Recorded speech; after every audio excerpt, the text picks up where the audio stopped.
In this video, I'm going to show you how to save all the settings in the tractor to a specific name in the terminal.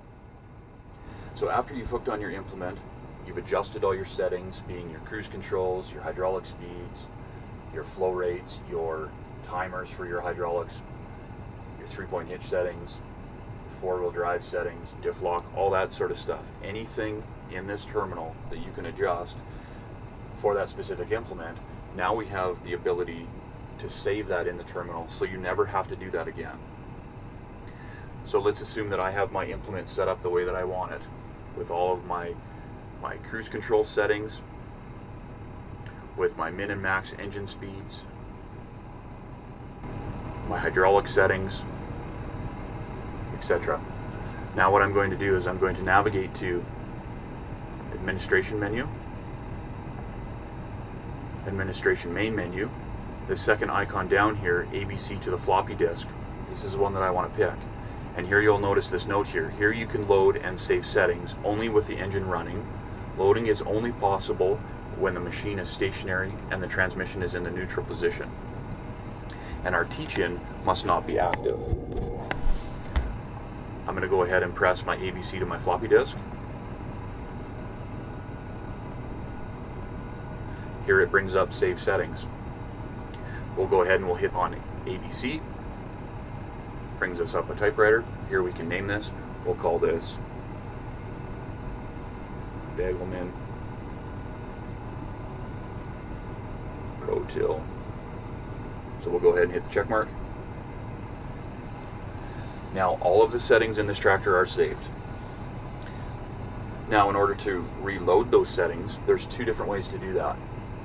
One, we can navigate back here to our main Administration main menu, and we'll go ahead and select the top button, which is to load settings.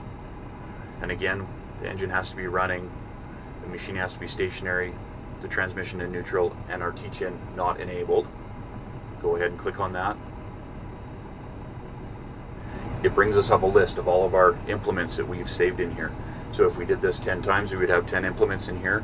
You go ahead and you select the particular implement that you want, and you go ahead and hit the check mark, and all of the tractor settings will change accordingly to what was recorded for that particular unit. The other way to load implement settings is actually when you first turn on the tractor.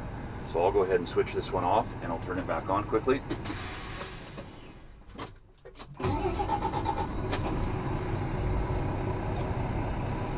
So you'll notice now on our first screen that comes up, we have a floppy disk with an arrow on it. This is where we can navigate directly to that particular page and we can load our settings. We go ahead and click on that. Brings us right into our load settings page. We can pick the implement that we're going to hook onto for the day. Hit the check mark. All of the terminal settings will change accordingly to how that unit was saved. So now that we have selected our Degelman Pro Till, we can see that that is loaded. If we go back to our main screen, you'll notice here now up at the very top of the right hand screen we have tractor, and underneath that we have Degelman Pro Till. That's how we tell what vehicle settings we have currently loaded into our terminal. If for any reason that we make an adjustment, we'll have to save that in the terminal. So let's say right now we have our Degelman Pro Till profile loaded up here, but we made an adjustment to our ground speed, for an example, our cruise control. So we changed our cruise control as we used it throughout the day. We changed it to say 7.5 miles per hour instead of whatever it was before. Now at the end of the day, when we shut the tractor off, we're going to get a message pop up on our terminal. Tells us here that our settings were changed, and we have two options here, and we have a timer that's counting down from 30 seconds. We have the ability to save our current profile as the current name, or the one down below here, we have the ability to save the changes as under a new name. We will go ahead and hit, in this case, we're still on our Degelman, we'll go ahead and hit the top button. Now it's going to go ahead and it's going to make that cruise control number 1 change to the terminal. So the next time we load that profile, it has changed to what we changed it to. If we let that timer just complete out, what will happen is the the settings will not be saved.